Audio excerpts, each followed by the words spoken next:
On Thanksgiving Day, I arrived at my daughter's house unannounced and saw my grandson shivering outside in 15-degree weather, wearing only a t-shirt and shorts. Inside, the whole family was sitting at the holiday table, enjoying turkey and laughing in the warmth. Enraged by their betrayal, I kicked down the door and uttered 6 words that made their faces turn pale. But that was only the beginning of the justice that changed their lives forever.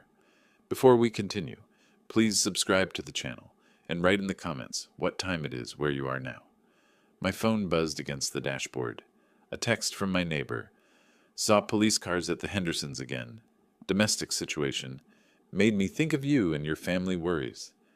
I stared at those words while my old Chevrolet idled in the driveway. The Hendersons. Martha used to worry about their grandson too, back when she was still alive, to worry about anything at all.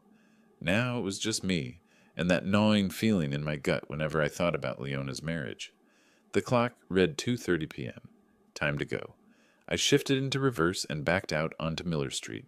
Snow had started falling an hour ago, fat flakes that stuck to everything and made the roads treacherous. The radio crackled with weather warnings as I turned onto I-75 south toward Cincinnati. Classical rock station, same one Martha and I always listened to. Led Zeppelin was playing something heavy that matched my mood. The passenger seat held 2 gift bags, one with a new baseball glove for Amos, genuine leather that cost me more than I wanted to spend. The other had comic books, the kind with superheroes he'd been reading since he was 12. Now 18, he probably thought he was too old for them, but I remembered being 18. You're never too old for heroes. Family is all we have left, Martha used to say when she'd catch me grumbling about holiday visits. She'd been right then, and she was right now, even though her voice only existed in my memory. After losing her 6 months ago, every gathering felt precious and fragile. The windshield wipers struggled against the accumulating snow. Other cars crawled along at half the speed limit, hazard lights blinking like nervous fireflies. I kept both hands on the wheel and maintained a steady 40 miles per hour. No point arriving at all if I ended up in a ditch. Exit signs counted down the miles to Cincinnati. I tried calling Leona's house, wanted to let them know I was coming, maybe surprise them less dramatically than just showing up.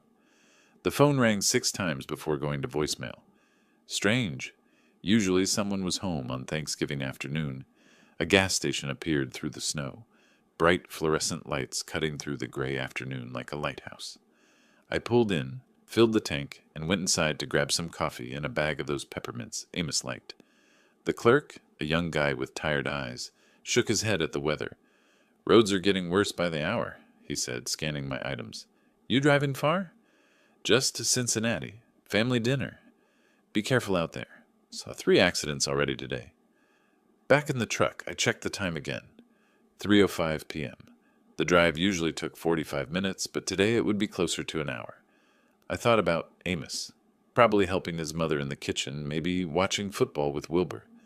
The boy had grown so much since summer when we went fishing at Lake Erie. Caught his first base that day, grinned like he'd won the lottery.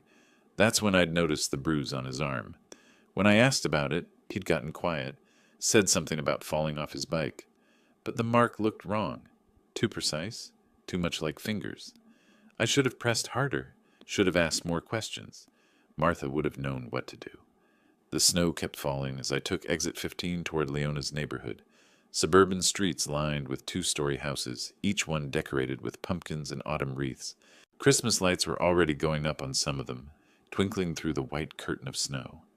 I turned into Maple Grove subdivision, driving slowly past houses where families were probably gathered around dining tables, sharing stories and passing dishes. Warm light spilled from windows, creating golden rectangles on snow-covered lawns. This was supposed to be a good day, a healing day. Martha would have wanted that. Leona's street appeared ahead, and I could see her house at the end of the block. The blue 2-story with white shutters, Wilbur's pickup in the driveway next to her sedan. Smoke rose from the chimney, and holiday decorations covered the front porch. Everything looked normal, peaceful even. I slowed the truck as I approached, already imagining the surprise on their faces when I knocked on the door. Maybe Amos would run to hug me like he used to when he was smaller. Maybe this Thanksgiving would be the start of healing our family the way Martha always dreamed it could be. I pulled into the driveway behind Wilbur's truck, the engine ticking as it cooled. Through the falling snow, I could see holiday lights twinkling around the front door and hear faint music from inside the house. Something warm and inviting, like a Norman Rockwell painting come to life. Then I saw him. Amos sat on the front steps, hunched over with his arms wrapped around his knees. No coat, no hat, just a thin long-sleeved shirt and jeans, already dusted with snow. His shoulders shook, not just from cold, but something deeper. "Jesus Christ," I muttered, throwing open the truck door. The wind hit me like a slap, carrying ice crystals that stung my face. In the few seconds it took me to reach him, I could see his lips had turned blue, and his hands were pressed tight against his body, trying to conserve warmth. "Amos!" I called out, breaking into a run across the slippery driveway. "What are you doing out here?" He looked up, and the relief in his eyes nearly broke my heart. His face was pale, almost gray, with red patches on his cheeks, where the cold had bitten deepest. "Grandpa?" His voice came out as barely a whisper, teeth chattering so hard he could barely form words. I can't." I was already pulling off my heavy winter coat, wrapping it around his shoulders before he could finish the sentence. The boy was ice cold, his whole body trembling like a leaf in a hurricane. "What do you mean you can't? Can't what?" I helped him stand, steadying him when his legs nearly buckled. "How long have you been sitting out here?" "I'm not allowed." He pulled my coat tighter around himself, and I could feel him shaking through the thick fabric. "I'm not allowed to go in the house." The words hit me like a physical blow. Behind us, through the brightly lit windows, I could hear laughter and the sound of a television, the warm glow of family celebration, while my grandson sat freezing on the front steps like some kind of punishment. "What do you mean, not allowed?" My voice came out sharper than I intended, but anger was building in my chest like a fire. "This is your home." Amos flinched at my tone, and I immediately softened it. The last thing he needed was another adult yelling at him. "Please don't make it worse for me," he whispered, glancing nervously at the front door. "Please, Grandpa. If Wilbur hears you—" I looked at the house, really looked at it, the decorations, the warm lights, the sounds of celebration. Then I looked at my grandson, blue-lipped and shivering in clothes that wouldn't keep him warm in 50-degree weather, let alone this near-freezing nightmare. "How long, Amos?" I kept my voice gentle but firm. "How long have you been out here?" He wouldn't meet my eyes. Since this morning." "This morning?" I checked my watch. 3:15. "Son, it's below freezing out here. You could get frostbite. You could—" I stopped myself before I scared him worse than he already was. I tried the front door handle. Locked. Of course it was locked. They'd locked him out of his own home on Thanksgiving Day and left him to freeze while they enjoyed their holiday dinner. "We need to get you warm," I said, guiding him toward my truck. "Come on, let's get you in the cab where there's heat." But even as I moved to protect him, my mind was working, cataloging details. The way he'd flinched when I raised my voice, the bruises I'd noticed during our fishing trip, the careful way he moved, like someone who'd learned to make himself small and invisible. This wasn't the first time. This was a pattern. "Amos," I said as I helped him into the passenger seat and turned the heat to maximum, "I need you to tell me exactly what happened today." I cranked the heat to full blast and wrapped another blanket from my emergency kit around Amos's shoulders. His hands were so numb he couldn't grip anything properly, so I held them between mine, trying to rub warmth back into his fingers. "Talk to me, son," I said, keeping my voice steady, despite the rage building in my chest. "What happened this morning?" He stared down at his hands, still shaking. "I was helping Mom with the turkey. She asked me to check on it while she took a shower." His voice was small, ashamed. I forgot to turn off the oven timer when I took it out to baste it." "You forgot a timer?" "The turkey got a little burnt on top. Not ruined, just darker than usual." He finally looked at me, and I could see the fear in his eyes. "Wilbur came in and saw it, and he lost it." I felt my jaw clench. Lost it how? Started yelling about how I'd ruined the whole holiday. Said the guests would think Mom couldn't cook. That I was an embarrassment to the family. Amos pulled the blanket tighter. Then he said I needed to think about my actions, and that I couldn't come back inside until I'd learned some responsibility. And your mother? The question came out harder than I intended. Amos looked away. She tried to say something at first, but Wilbur told her to stay out of it, said this was between him and me. He swallowed hard. She didn't say anything after that. I checked my watch again. 3:20. Amos, what time did this happen? Around 11 this morning. 4.5 hours. 4.5 hours in weather that could kill someone, over a slightly burnt turkey that probably tasted just fine. I had to take several deep breaths before I could speak without shouting. Has this happened before? The question hung in the air between us. I could see him wrestling with whether to tell me the truth, probably weighing the consequences of honesty against the relief of finally having someone to tell. Sometimes, he whispered, when I mess up. Last month he made me stand in the garage all night because I forgot to take out the trash. And once he locked me in the basement for 2 days because I accidentally broke one of his beer bottles. Each word felt like a punch to my gut. I looked at my grandson, this smart, kind boy who'd never hurt anyone in his life, and saw the careful way he held himself, like someone who'd learned that taking up too much space could be dangerous. Your mother knows about this? She says Wilbur's just trying to teach me discipline, that I need to be more responsible. His voice cracked. Maybe she's right. Maybe I am just... Don't. I turned in the seat to face him fully. Don't you dare blame yourself for this. What that man is doing to you isn't discipline. It's abuse, and it's going to stop today. Amos's eyes went wide with panic. No, Grandpa. Please. If you make a scene, he'll just take it out on me later. He always does. I could see the house through the windshield, still glowing warm and inviting, still full of laughter and holiday music. Inside, my daughter was serving dinner to guests while her husband's stepson sat freezing in a truck, too afraid to ask for basic human decency. Listen to me, I said, taking his hands again. You are 18 years old. You don't have to live like this anymore, and I'm not going to let you. But where would I go? I don't have any money. I can't afford college without... You'll come home with me. Tonight. The decision crystallized as I spoke. We'll figure out the rest later. I could see the hope and terror warring in his expression. Hope because maybe, finally, someone was going to stand up for him. Terror because he'd learned not to trust that things could actually get better. He won't let me leave, Amos said quietly. He'll call the police, say I stole something or that you're kidnapping me. I looked at the house again, at the warm lights and holiday decorations, and felt something cold and hard settle in my chest. Martha had always been the diplomatic one, the one who smoothed over family conflicts with patience and understanding. But Martha wasn't here anymore, and diplomacy hadn't protected my grandson from 4 hours in near-freezing weather. Let me worry about Wilbur, I said, opening the truck door. Right now, we're going to get your things.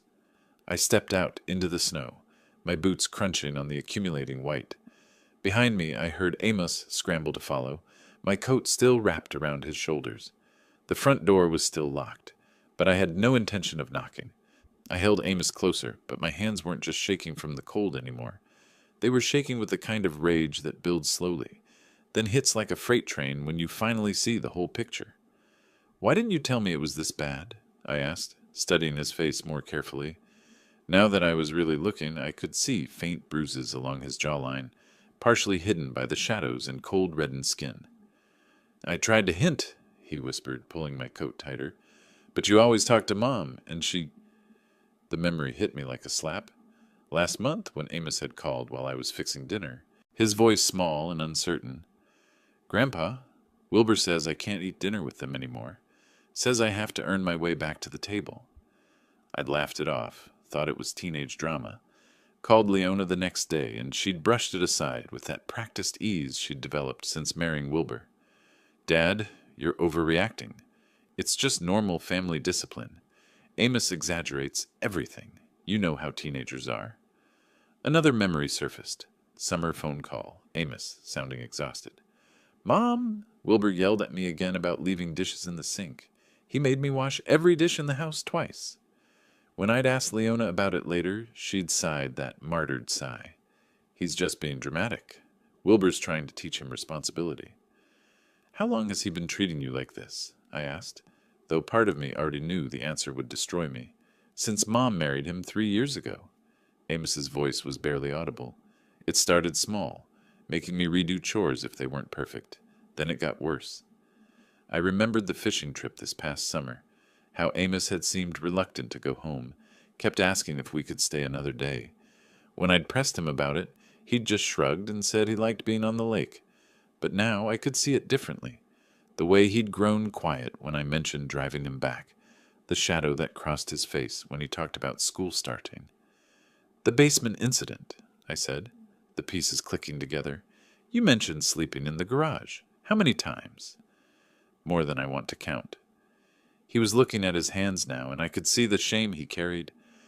"Last winter he locked me out for forgetting to shovel the driveway. I slept in your truck when you visited for Christmas Eve." My truck. He'd slept in my truck on Christmas Eve while I was inside enjoying eggnog and thinking what a wonderful family holiday we were having. The guilt hit me like a physical blow. I looked toward the house where warm light spilled from every window and I could hear the faint sound of laughter. A perfect suburban holiday scene while my grandson nearly froze to death on the front steps. "Your mother knows about all of this?" Amos nodded miserably. "She says Wilbur's just trying to make me a better person, that I need to stop being so sensitive and learn to follow rules." The rage was building now, hot and focused. I could feel it in my chest, in the way my vision seemed to sharpen and narrow. Martha used to warn me about my temper, told me to count to 10 before acting when I got like this. But Martha wasn't here, and counting wouldn't help my grandson. I stood up, still keeping Amos wrapped in my coat. "Come on, we're going inside." "Grandpa, no. Please. If you make a scene, he'll just what?" I turned to face him fully. "Make you sleep outside in freezing weather? Beat you? Starve you?" I could hear my voice getting harder. "Son, it can't get much worse than what's already happening." Amos looked toward the front door with fear in his eyes. "You don't understand how he gets when someone challenges him." But I was already walking toward the house, my grandson following reluctantly behind me. The front door looked solid and expensive, Wilbur's pride showing in every detail of his perfect suburban fortress. I didn't bother knocking. My boot hit the door just beside the lock with all the force I could muster. 68 years old, but decades of factory work had left me with more strength than most men half my age. The wood splintered with a crack that echoed through the neighborhood, and the door slammed open so hard it bounced off the wall. The warm air rushed out to meet us, carrying the smell of roasted turkey and the sound of shocked silence. I stepped into the entryway, Amos close behind me, and took in the scene that stopped me cold. The dining room table was set like something from a magazine. White tablecloth, candles flickering, crystal glasses catching the light. Wilbur sat at the head of the table in a pressed button-down shirt, carving knife in hand. Leona was beside him in a green dress I'd never seen before, her hair perfectly styled. A younger girl, maybe 10 years old, sat across from them with a forkful of mashed potatoes halfway to her mouth. They were all frozen mid-motion, like someone had hit pause on their perfect holiday moment. The contrast hit me like a physical blow. Here they sat, warm and comfortable, enjoying their feast while Amos had been shivering outside for over 4 hours. The turkey looked golden and beautiful, probably the replacement for the one Amos had supposedly ruined. Everything was pristine, peaceful, exactly what a family Thanksgiving should look like. Everything except the fact that they'd left a child outside to freeze. "Have you completely lost your minds?" My voice boomed through the room, and the little girl dropped her fork with a clatter. Leona's face went white as paper, and the serving spoon in her hand hit the table, sending gravy spattering across the white cloth. "Dad?" Leona's voice came out as a squeak. "What are you doing here? How did you—" "While you're sitting here feasting like royalty, that boy was freezing outside." I pointed directly at Amos, who was still wrapped in my coat and shivering despite the warm air. 4 hours, Leona. 4 hours in weather that could have killed him." Wilbur slowly set down his carving knife and rose from his chair. He was bigger than I remembered, probably outweighed me by 50 pounds, but I'd been in my share of fights when I was younger. Size didn't always matter when you were angry enough. "Who gave you permission to enter my house?" His voice was controlled but dangerous, the tone of a man who wasn't used to being challenged. "This is private property, and you're trespassing." I could see him taking my measure, calculating whether he could intimidate me into backing down. His chest puffed out slightly, and he moved around the table toward us with the predatory confidence of someone who ruled his own domain. Private property. I stepped forward to meet him. You mean the property where you locked my grandson outside to freeze while you ate dinner? The younger daughter started crying, confused and frightened by the shouting. Leona reached over to comfort her, but her eyes never left my face. I could see the conflict there, torn between protecting her father and defending her husband. This is a private family matter, Wilbur said, his voice rising. And you have no business? No business? I could feel the heat rising in my face. That's my grandson you nearly killed with your private family matter. Behind me, Amos pressed closer, and I could feel him trembling. Not just from cold now, but from fear of what was about to happen. This was probably the first time anyone had ever stood up to Wilbur in his own house, and we all knew it was about to get ugly. The holiday music was still playing softly in the background, some cheerful song about gratitude and family togetherness. The irony would have been funny if I weren't so furious I could barely see straight. I pointed directly at Amos, my finger steady despite the rage coursing through me. Look at him, Wilbur. Really look at what you've done. Wilbur crossed his arms and lifted his chin, every inch the man who believed he was justified in his actions. The boy ruined our holiday. He needed to learn a lesson about responsibility and consequences. A lesson? I could barely believe what I was hearing. You nearly froze a child to death over a slightly burnt turkey. He's 18, not a child, and this is my house with my rules. Wilbur's voice took on that patronizing tone men use when they think they're being reasonable. I'm trying to teach him discipline, something his mother obviously failed to do in his first 17 years. Leona flinched at that, but didn't say anything, just sat there in her green dress, looking between us like she was watching a tennis match instead of a fight for her son's welfare. Discipline? I stepped closer to the table, close enough to see the grease on Wilbur's plate, the wine stain on his lips. That's called child abuse, and you're lucky I don't call the police right now. Child abuse. Wilbur actually laughed, a cold sound that made my skin crawl. He forgot to turn off a timer and ruined a $20 turkey. I sent him outside to think about his actions. That's not abuse. That's parenting. For 4 hours, in 5-degree weather. He's being dramatic, just like always. Wilbur waved his hand dismissively, like he was shooing away a fly. Look at him. He's fine. A little cold never hurt anyone. I looked at Amos, still wrapped in my coat, his lips blue and his whole body shaking. Fine? This man thought hypothermia was fine. Dad, please, Leona finally spoke up, her voice shaky. Don't ruin our holiday. We can discuss this later, as a family. Ruin your holiday? I turned to stare at my daughter. Your son was sitting outside freezing while you ate dinner, and you're worried about me ruining your holiday. She looked down at her plate, unable to meet my eyes. Wilbur was he was trying to teach Amos responsibility. Sometimes boys need firm guidance. Firm guidance? My voice cracked with disbelief. Leona, when you were 18 and you dented my truck, did I lock you outside in a blizzard? When you failed your math test, did I make you sleep in the garage? That's different, she whispered. How? How is it different? Wilbur stepped between us, his face red with anger. Because this is my house, and Amos is not my biological son. I have every right to discipline him as I see fit. There it was. The truth finally out in the open. Amos wasn't his blood, so Amos didn't matter. The boy was nothing more than an inconvenience to be controlled and punished. You have 30 seconds to apologize to my grandson, I said, my voice deadly quiet. 30 seconds to show some basic human decency. Wilbur's laugh was even colder this time. I don't owe that boy anything. If he doesn't like my rules, he can find somewhere else to live. The little girl was crying harder now, and Leona was making shushing noises, but I could barely hear them. All I could see was Wilbur's smug face. All I could think about was Amos sitting on those steps for 4 hours, believing he deserved it. Somewhere else to live? I stepped even closer, close enough to smell the wine on Wilbur's breath. You're right about that. He is going somewhere else to live. I reached into my jacket pocket and pulled out my cell phone, my thumb hovering over the keypad. The movement was deliberate, slow enough for everyone in the room to understand exactly what I was considering.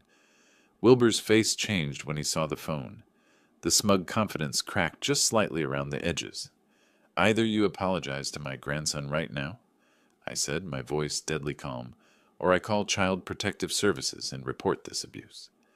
"You wouldn't dare." Wilbur stepped closer, trying to use his size to intimidate me. But I'd faced down bigger men than him in my day, and I wasn't backing down from anyone who hurt my family. "Try me." I started dialing the first number. "I've got plenty to tell them about leaving an 18-year-old outside in freezing weather for 4 hours. Behind me, Amos gripped my arm. I could feel him trembling, but not from cold anymore.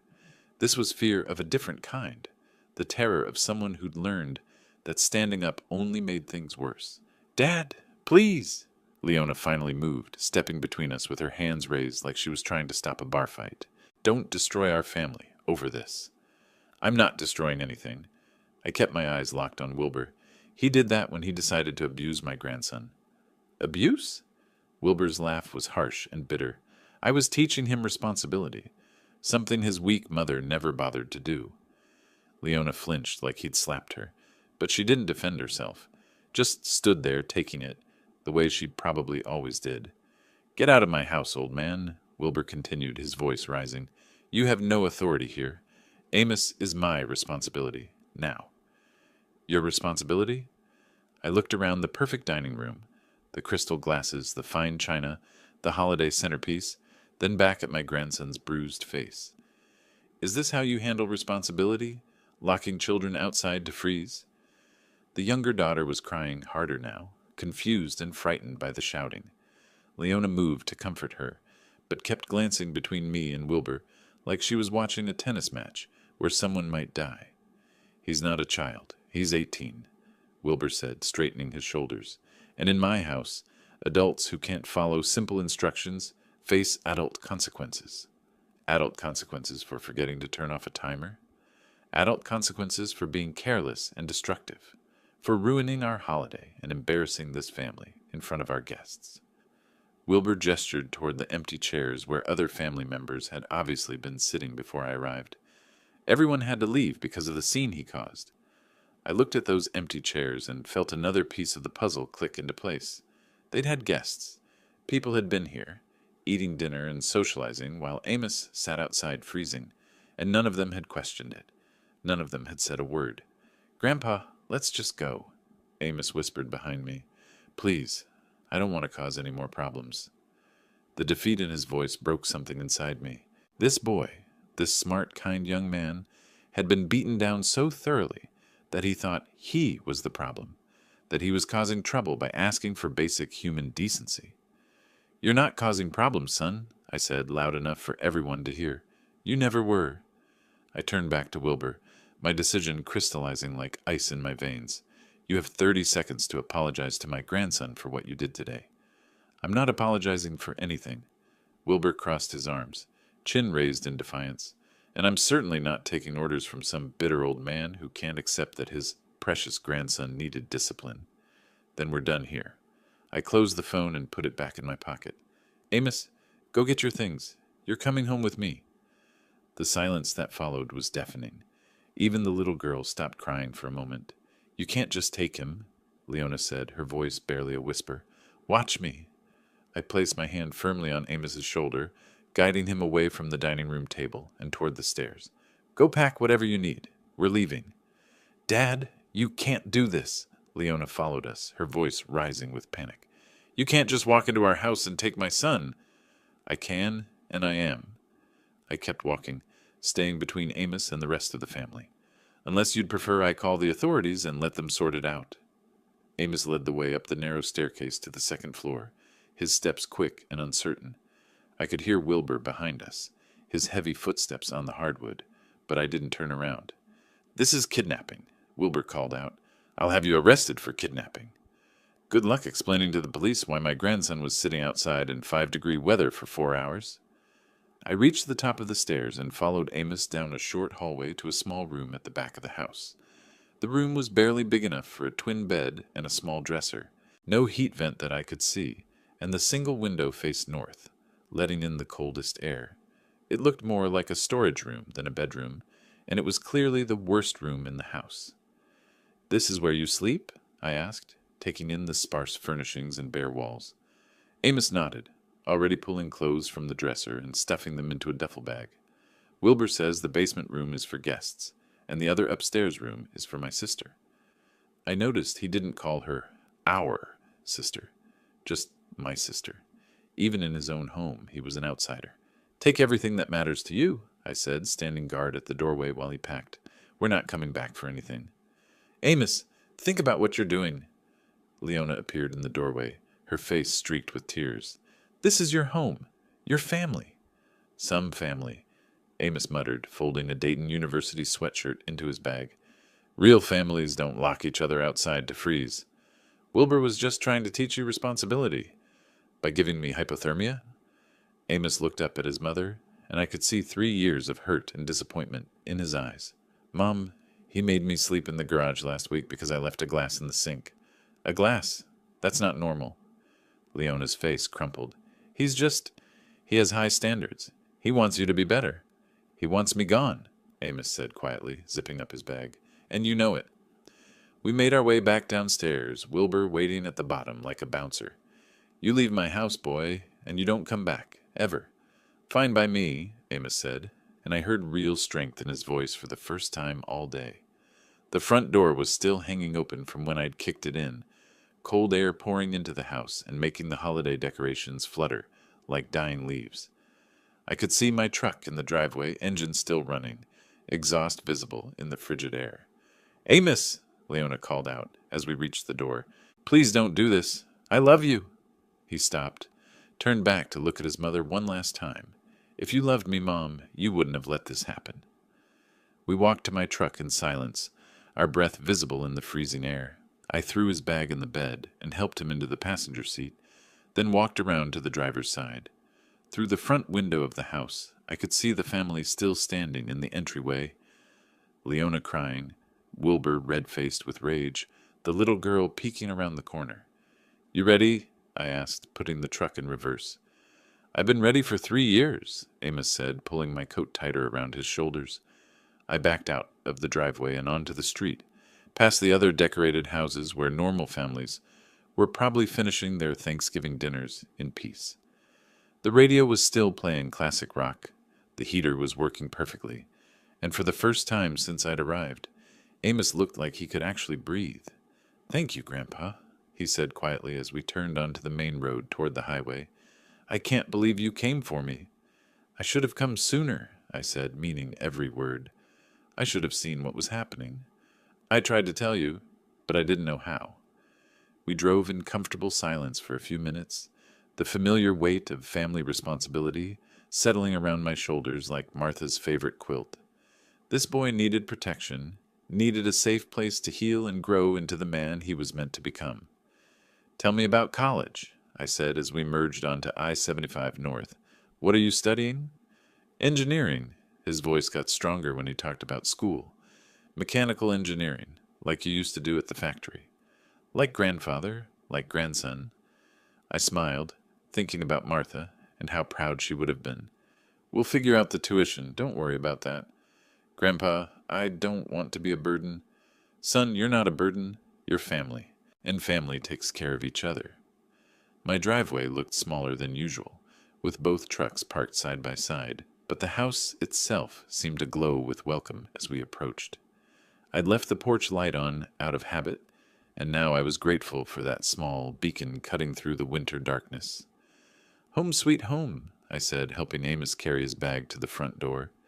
The key turned easily in the lock, and warm air rushed out to greet us as we stepped inside. The house smelled like coffee and the lingering scent of Martha's lavender sachets. It wasn't much, a modest ranch with worn furniture and carpet that had seen better days, but it was paid for, and it was ours. "You remember where the guest room is?" I asked, flipping on lights as we moved through the living room. "Yeah, down the hall next to your room." Amos looked around with obvious relief. "It's so warm in here. Thermostat set to 72 year-round. Your grandmother always said life was too short to be cold in your own house." I showed him to the guest room and helped him get settled. There are extra blankets in the closet if you need them. The room was simple but comfortable. A double bed with one of Martha's quilts, a dresser, and a reading chair by the window. Photos of family gatherings lined the walls, including several of Amos at various ages.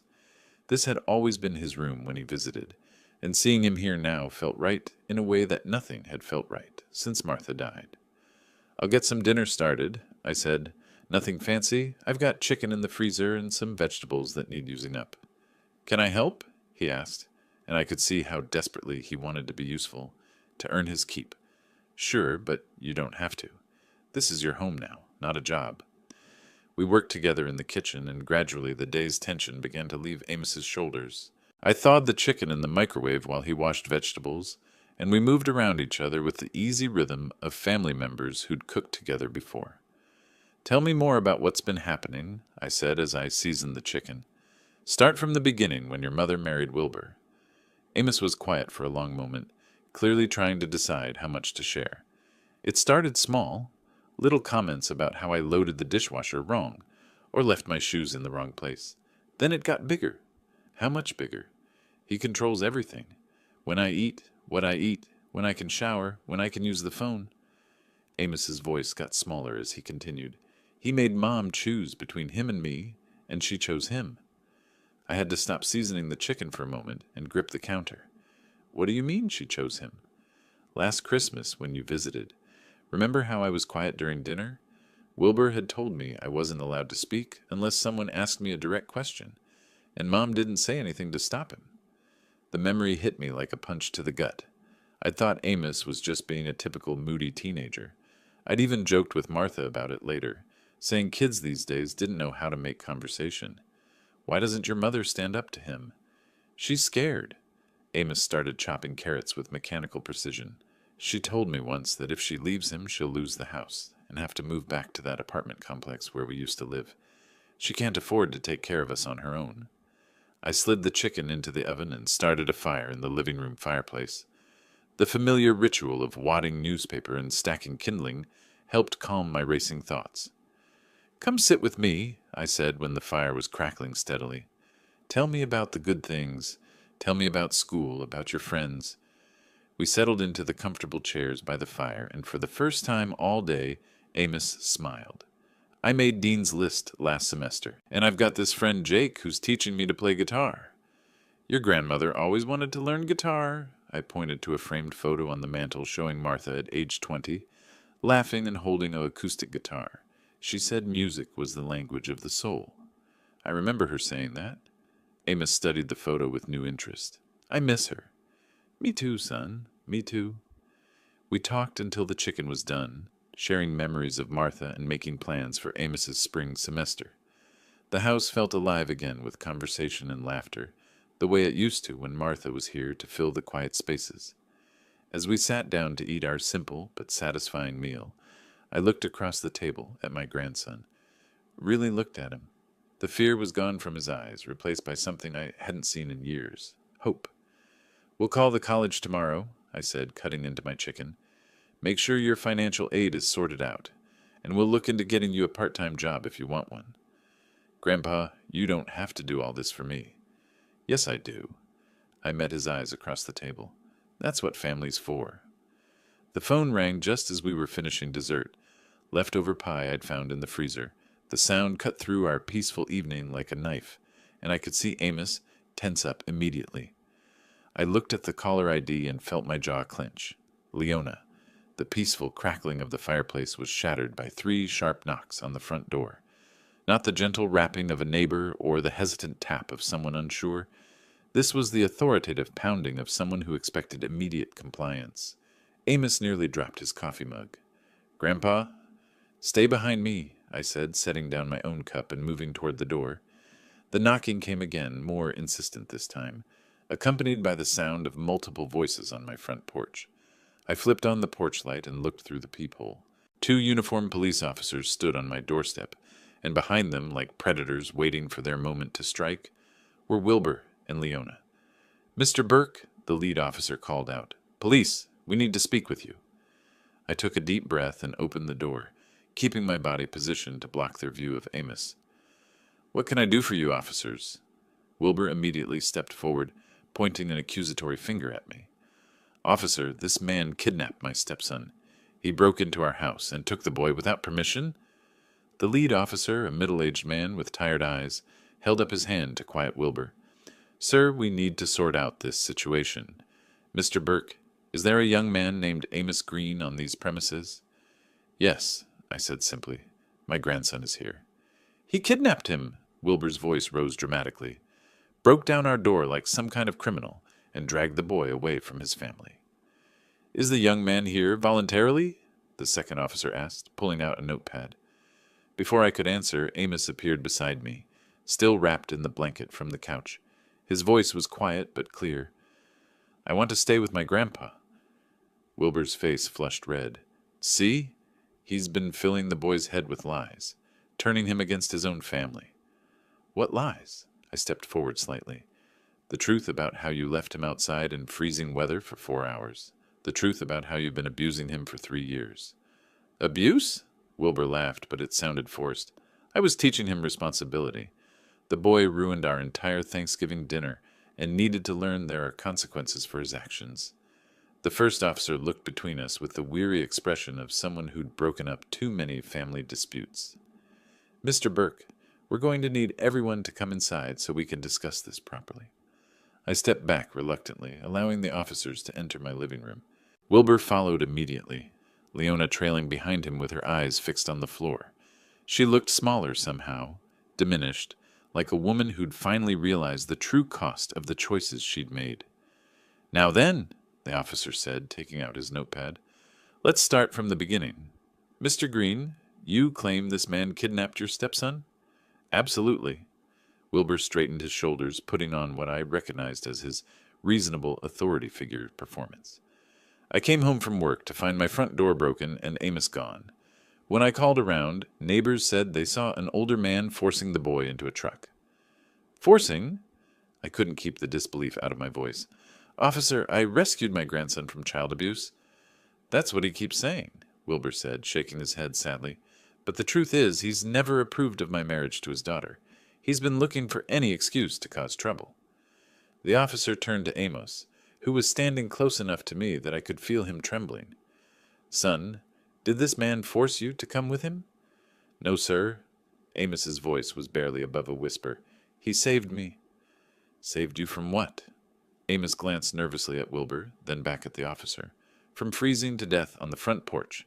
The second officer looked up from his notepad. Explain that. I accidentally burned the turkey this morning. Wilbur made me sit outside in the cold to think about my actions. I was out there for over 4 hours in 5-degree weather. He's exaggerating, Wilbur said quickly. It was maybe an hour, and he was dressed warmly. An hour? I stared at him. Officer, I have witnesses. My grandson was sitting on that porch in a thin shirt and jeans when I arrived at 3:15. He'd been there since 11 in the morning. The first officer looked at Wilbur with new interest. Sir, is it true you made the young man sit outside as punishment? Briefly, yes, but he's making it sound worse than it was. In freezing weather, for several hours? Wilbur's confident facade began to crack slightly. Look, sometimes teenagers need firm discipline. His mother and I agreed that. Mom didn't agree to anything, Amos said, his voice getting stronger. She just didn't stop you. All eyes turned to Leona, who had been silent throughout the entire exchange. She stood by the doorway like she was ready to run, her hands clasped tightly in front of her. Ma'am, the officer prompted, what's your version of events? Leona looked like a woman standing at the edge of a cliff, knowing that whatever she said next would determine whether she stepped back to safety or plunged into the abyss. Her hands shook as she glanced between Wilbur's expectant face and Amos's hopeful eyes. Mrs. Green, the first officer said gently, we need to know what really happened today. Wilbur moved closer to his wife, and I could see the subtle intimidation in his posture, the way he positioned himself to loom over her, the warning look in his eyes. Tell them, honey. Tell them how your father has been poisoning Amos against our family. The officer noticed it too. Sir, please step back and let your wife speak for herself. Leona's voice came out as barely a whisper. She cleared her throat and tried again. Amos did burn the turkey this morning. And? The officer prompted. And Wilbur was upset. Very upset. Her eyes darted to her husband, then quickly away. He said Amos needed to learn responsibility. By sitting outside in freezing weather? Leona nodded miserably. Wilbur said it would teach him to be more careful. How long was he outside, ma'am? Another glance at Wilbur, who was standing rigid with barely controlled anger. Since around 11? Until when? Until my father arrived. Her voice was getting smaller with each word. Around 3:15. The officer did quick math in his head. Over 4 hours, in 5-degree weather. She's making it sound worse than it was, Wilbur interjected. He could have come inside any time if he'd apologized and shown some remorse. No, he couldn't, Leona said suddenly, and everyone turned to stare at her. You locked the door. You told me not to let him in no matter what. The silence that followed was deafening. Wilbur's face went white, then red, then back to white. Leona, he said, his voice dangerously quiet, what are you doing? I'm telling the truth. She looked at Amos, and I could see tears starting to form in her eyes. For once in 3 years, I'm telling the truth. The officer leaned forward slightly. Mrs. Green, has this kind of punishment happened before? Yes. The word came out in a rush, like she'd been holding it back for years. He's made Amos sleep in the garage, in the basement. He's locked him out of the house overnight. Her voice grew stronger with each confession. He controls when Amos can eat, when he can shower, when he can speak at the dinner table. Leona, shut up. Wilbur's mask finally slipped completely. You have no idea what you're doing. You'll destroy everything we've built. What we've built? She turned on him with sudden fury. What have we built except fear and misery? Look at my son. Look what you've done to him. I watched Amos's face transform as his mother finally stood up for him. 3 years of doubt and self-blame seemed to melt away as he realized that someone else could see the truth of what he'd endured. The first officer stood up and moved toward Wilbur. Sir, I'm going to need you to turn around and put your hands behind your back. This is ridiculous. Wilbur backed toward the door. You're going to arrest me based on the word of a bitter old man and his delusional daughter? Based on the physical evidence and multiple corroborating testimonies about child endangerment, the officer said calmly, pulling out his handcuffs. You have the right to remain silent. As they read Wilbur his rights and led him toward the door, he turned back to Leona, with pure venom in his eyes. You'll regret this betrayal. You'll lose everything, the house, the money, everything. You'll be nothing without me. I'd rather be nothing than watch you hurt my son, she said, and for the first time in years she sounded like the strong woman who'd raised Amos on her own. The door closed behind the officers and their prisoner, leaving the three of us alone in my living room. Leona collapsed into a chair and started crying. Not the quiet, careful tears she'd shed before, but deep, wrenching sobs that seemed to come from years of buried pain. Amos went to her immediately, kneeling beside her chair. Mom, it's okay. It's over now. I'm so sorry, she whispered through her tears. I should have protected you. I should have been stronger. You were strong tonight, I said, settling back into my chair by the fireplace. When it mattered most, you chose your son over your husband. That took real courage. The fire crackled peacefully in the grate, and for the first time in months, my house felt like a real home again, not just because my family was safe, but because the truth had finally been spoken, and justice was being served. Amos looked up at me from where he knelt beside his mother's chair. What happens now, Grandpa? Now we heal, I said simply.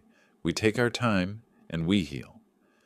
4 months later, the morning sun streamed through my kitchen window as Leona flipped pancakes on the griddle, and Amos sat at the table, reviewing his acceptance letter from Ohio State's engineering program.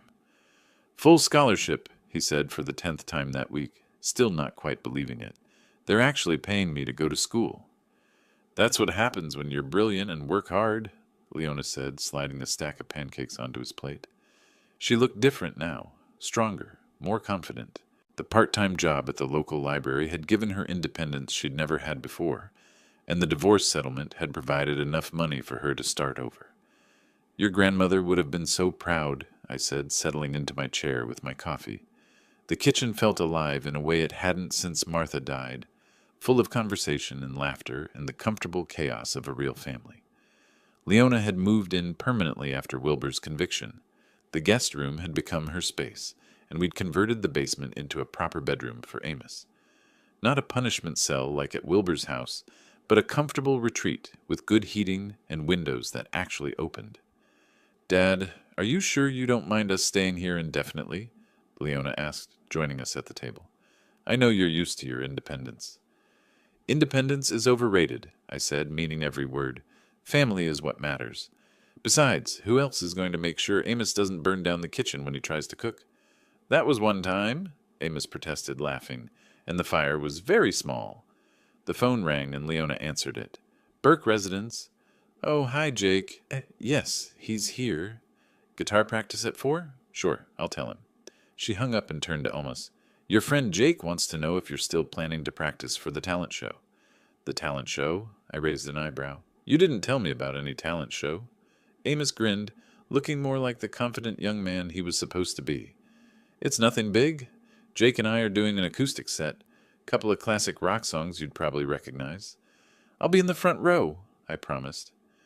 After breakfast, I found Leona in the living room, arranging new family photos on the mantel alongside the pictures of Martha. There was one from Amos's high school graduation that we'd missed because of the Wilbur situation, one from our fishing trip last month, and one from Christmas morning, our first real family Christmas in years. "Any word from Wilbur?" I asked, though I wasn't sure I wanted to know. "His lawyer called yesterday. The anger management therapy is going well, apparently, but he lost his job at the supermarket." She shrugged, not looking particularly sympathetic. "He's moving back to Cleveland to live with his sister." "Good. The farther away, the better."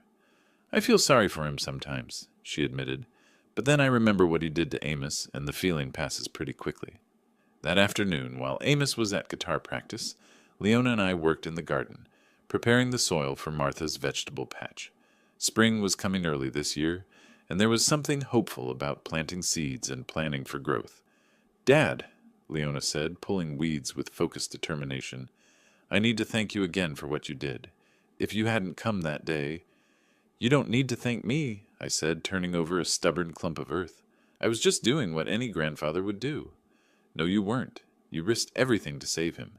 You could have been arrested, charged with kidnapping. But I wasn't. Truth has a way of winning out in the end." She smiled, wiping dirt from her hands. "Martha used to say that. She was a smart woman. Smarter than me, anyway." That evening we settled into our routine. Dinner together, followed by whatever game show or movie happened to be on television. It wasn't exciting or glamorous, but it was exactly what we all needed. Predictable, peaceful, safe. Amos had his guitar out, quietly practicing in the corner, while Leona worked on a crossword puzzle and I read the newspaper. Normal family activities that had seemed impossible just a few months ago. "Grandpa," Amos said during a commercial break, "I've been thinking about changing my major." "From engineering to what?" "Social work, maybe counseling." He set down his guitar and looked at me seriously. "I want to help other kids who are going through what I went through." I felt a surge of pride so strong it almost took my breath away. This young man, who had every right to be bitter and angry, wanted to use his experience to help others. "That's a fine goal," I said. "Your grandmother always said the best way to heal from pain is to help others avoid it." Did she really say that? She did, along with about 1,000 other pieces of wisdom I should have listened to more carefully. As the evening wore on and Leona dozed in her chair, Amos and I stepped out onto the back porch to look at the stars. The night was clear and cold, but nothing like that terrible Thanksgiving when I'd found him freezing on Wilbur's doorstep. "Ready for fishing season to open?" I asked. "Can't wait. Think we'll catch anything bigger than last year?" "With your luck, probably catch a whale." We stood in comfortable silence, 2 generations of Burkemen who'd found their way back to each other through crisis and truth. In a few months, Amos would head off to college, and eventually he'd build his own life and family. But the foundation was solid now, built on honesty and protection and the kind of love that doesn't ask for anything in return. "Grandpa?" Amos said as we headed back inside. "Yeah?" "Thank you for coming to get me." "Thank you for being worth saving." The house was warm and bright as we locked up for the night. 3 people who'd learned that family isn't just about blood.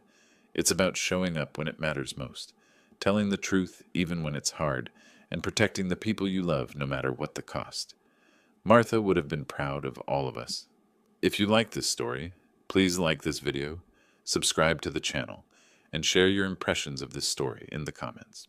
To listen to the next story, click on the box on the left. Thank you for watching,